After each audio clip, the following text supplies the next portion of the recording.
ಉಡುಪಿ ಕೃಷ್ಣ ತೀರ್ಥ hotel ಮತ್ತು lodge ಪ್ರಾರಂಭೋತ್ಸವ. ಸ್ಥಳ ಸಾಯಿ ಬಡಾವಣೆ, ಕಟ್ಟಿಗೆನಹಳ್ಳಿ, ಯಲಹಂಕ ರಸ್ತೆ, ಬೆಂಗಳೂರು. ಈ ಹೋಟೆಲ್ ಅನ್ನು ಶ್ರೀ ಶ್ರೀ ಶ್ರೀ ರಾಜಶೇಖರಾನಂದ ಸ್ವಾಮೀಜಿ ಪೂಜೆಯನ್ನು ನೆರವೇರಿಸಿ ಉದ್ಘಾಟಿಸಿದರು. ಮಾಲೀಕರಾದ ಪ್ರತಾಪ್ ಶೆಟ್ಟಿ ಅವರ ಪಾರ್ಟ್ನರ್ಸ್ ಮತ್ತು ಕುಟುಂಬಸ್ಥರು, ಹಲವಾರು ಸ್ನೇಹಿತರು ಸೇರಿ ಪೂಜಾ ಕಾರ್ಯಕ್ರಮದಲ್ಲಿ ಭಾಗವಹಿಸಿ ಸ್ವಾಮೀಜಿಯವರ ಆಶೀರ್ವಾದವನ್ನು ಪಡೆದರು.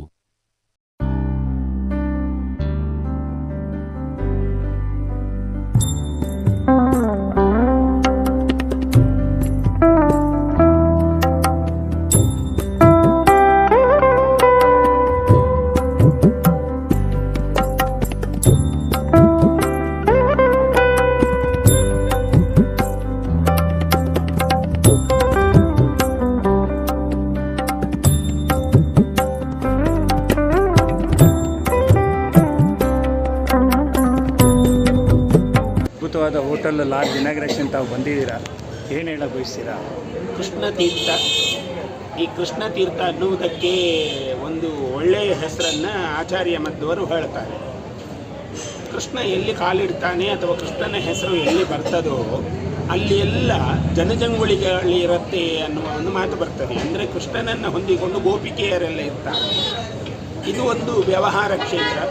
ಕೃಷ್ಣ ತೀರ್ಥ ಅನ್ನುವಂತಹ ಒಂದು ಉಡುಪಿಯ ಹೆಸರನ್ನು ಧಾರಣೆ ಮಾಡಿಕೊಂಡು 5 ಪಂಚಪಾಂಡವರ ಹಾಗೆ ಈ ಹೋಟೆಲನ್ನು ನಡೆಸಿಕೊಳ್ಳುವ ಒಂದು ಇರಾದೆಯನ್ನು ಮಾಡಿಕೊಂಡು ಅವರೊಳಗೊಂದು ಐಕ್ಯಮತ್ಯವನ್ನು ತಂದುಕೊಂಡು ಸುಮಾರು 3-4 ಕಡೆಗಳಲ್ಲಿ ಇಂತಹ ಒಳ್ಳೊಳ್ಳೆಯ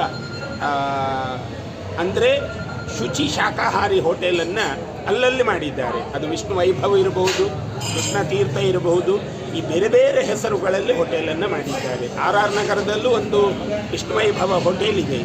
ಹಾಗಾಗಿ ಇದು ಸೌಭಾಗ್ಯ ಇವತ್ತು ನಮಗೆ ಉದ್ಘಾಟನೆಗೆ ಸಿಕ್ಕಿದೆ. ಇದು ದೊಡ್ಡ ಸೌಭಾಗ್ಯ. ನಾವು ಕೃಷ್ಣನ ಆರಾಧಕರು. ಆ ದೃಷ್ಟಿಯಿಂದ 5 ಅಣ್ಣ ತಮ್ಮಂದಿರ ಹಾಗೆ, ಅದರಲ್ಲೂ ವಿಶೇಷವಾಗಿ ಸನ್ಮಿತ್ರರ ಹಾಗೆ ಈ ಹೋಟೆಲನ್ನು ಇವತ್ತು ನಾವು ಲೋಕಾರ್ಪಣೆ ಮಾಡಿದ್ದೇವೆ. ಪ್ರತಿನಿತ್ಯ ಜನಜಂಗುಳಿಯಲ್ಲಿ ಈ ಹೋಟೆಲು ಶುಚಿತ್ವ ಮತ್ತು ರುಚಿತ್ವದಲ್ಲಿ ಪ್ರಸಿದ್ಧಿಯನ್ನು ಪಡೆಯಲಿ. ಆ ಮೂಲಕವಾಗಿ ಈ 5 ಏನು ಈ ಹೋಟೆಲನ್ನು ಪ್ರಾರಂಭಿಸಿದ್ದಾರೆ ಅವರೆಲ್ಲರಿಗೂ ಕೀರ್ತಿ ಬರಲಿ.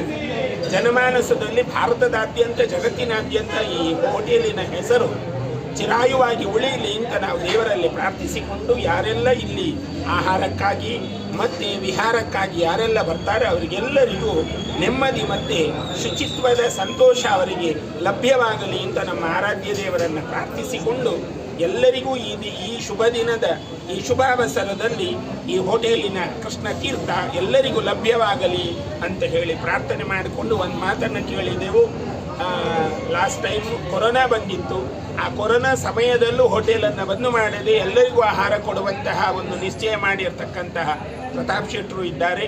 ಹಾಗಾಗಿ ಅವರನ್ನೆಲ್ಲ ಹೊಂದಿಕೊಂಡು ಈ 4 ಕೂಡ ಅವರಿಗೆ ಬೆಂಗಾವಲಾಗಿದ್ದಾರೆ. ಹಾಗಾಗಿ ಇವರೆಲ್ಲರ ಸನ್ಮಿತ್ರತ್ವ ಸುದೀರ್ಘವಾಗಿ ಬೆಳೆಯಲಿ, ಸುದೀರ್ಘವಾಗಿ ಬೆಳಗಲಿ, ಎಲ್ಲರ ಮನೆಗಳಲ್ಲಿ ನೆಮ್ಮದಿ ಸಂತೋಷ ಉಳಿಯಲಿ ಅಂತ ಭಗವಂತನನ್ನು ಪ್ರಾರ್ಥಿಸಿ ವಿರಮಿಸ್ತೇವೆ. ಪ್ರಭು ಶ್ರೀಮದ್ ರಾಮಚಂದ್ರ ಅರ್ಪಣ.